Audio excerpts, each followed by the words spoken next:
Number 1. The murder of Scott Lilly. In the summer of 2011, 30-year-old Scott Lilly decided to hike a massive remote section of the Appalachian Trail in Virginia.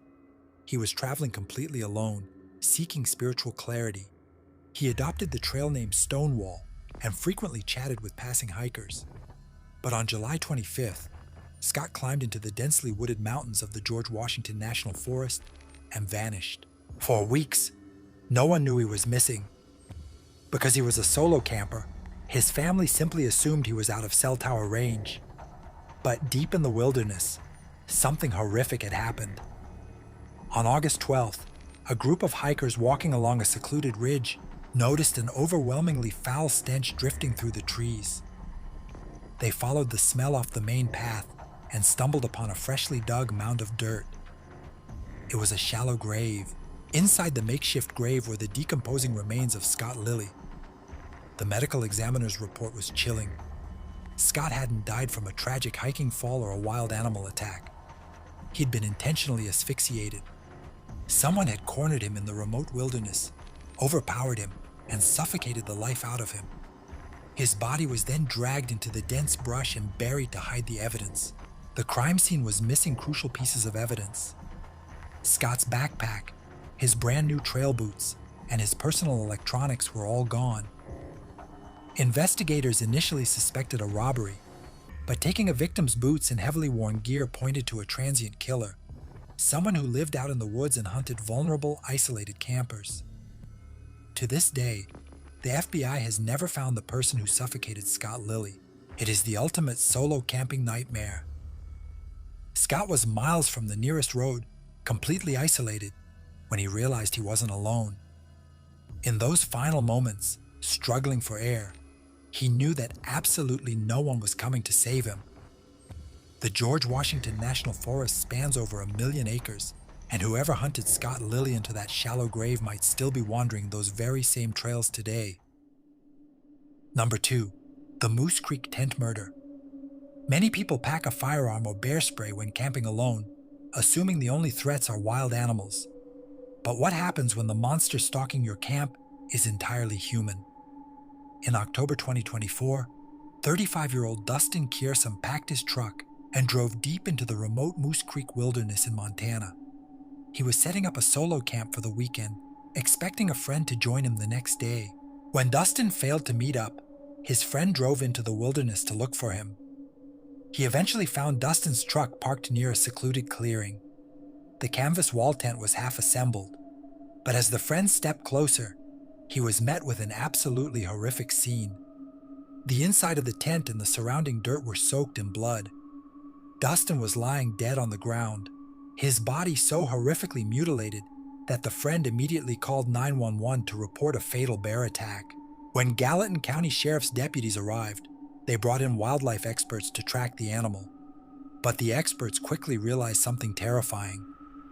There were no animal tracks, no claw marks, and no bear DNA anywhere near the campsite. The medical examiner then confirmed their worst fears.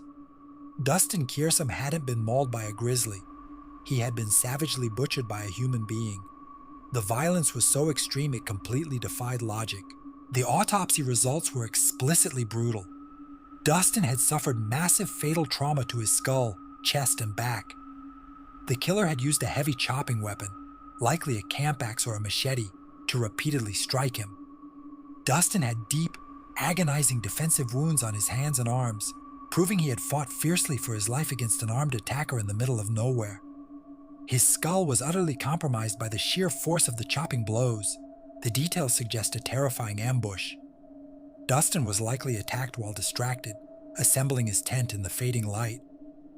Whoever did this didn't just want to kill him. They wanted to destroy him. And the most chilling part?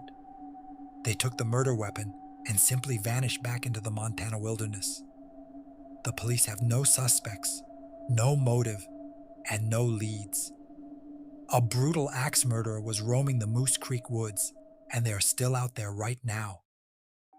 Number 3. The Malibu Creek Nightmare. When we think of Malibu, we picture sunny beaches, but the Santa Monica Mountains hold vast, incredibly rugged wilderness areas that go pitch black at night. In August 2018, 21-year-old Matthew Weaver Jr. drove out to a remote winding dirt trail known as the Roses Overlook. He was looking for a secluded spot to spend the night alone in nature. He had no idea he was driving into a nightmare. Matthew parked his car near a hiking trail deep in the canyon. There were no streetlights, no houses, and nearly zero cell service. What exactly happened to Matthew in those dark hours remains a mystery, but we know he encountered someone in the woods. Around 2 in the morning, a couple parked on a distant ridge heard something that terrified them so deeply, they immediately locked their doors and called 911.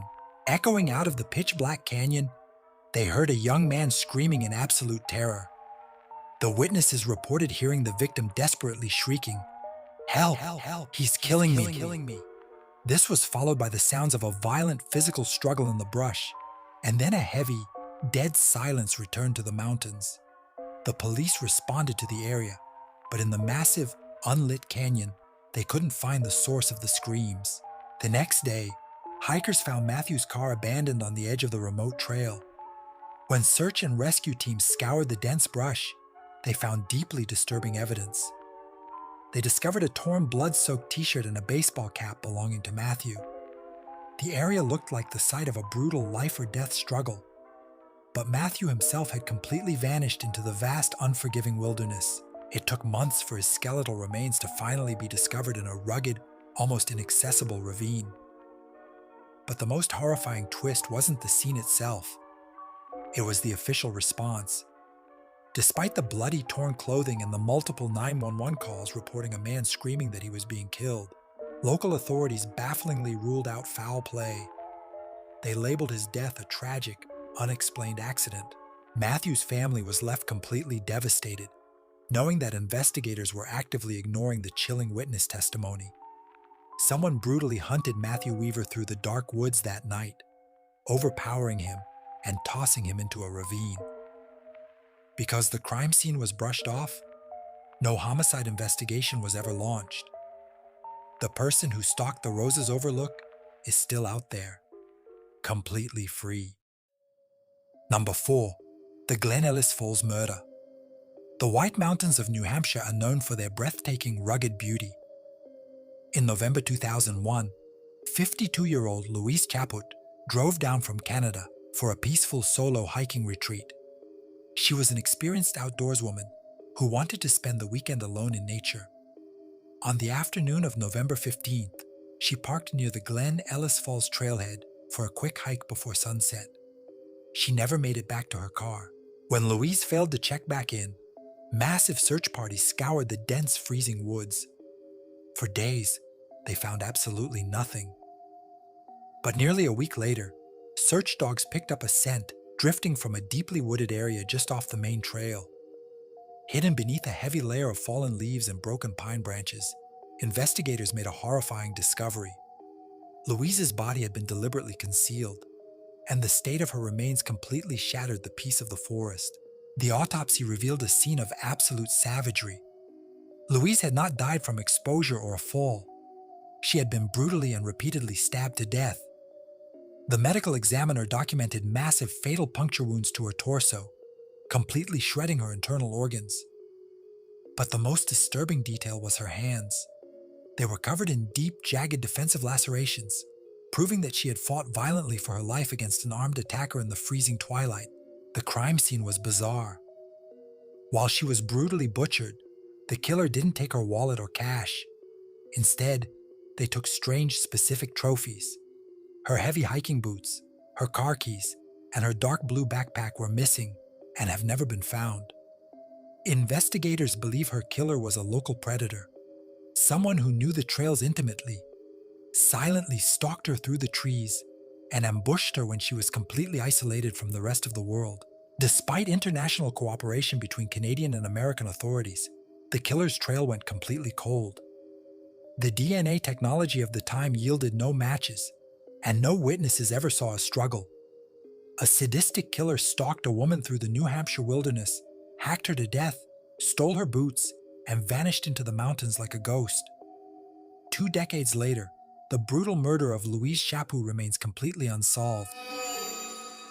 Number 5. The Apalachicola National Forest incident. The worst fear of camping alone isn't getting lost.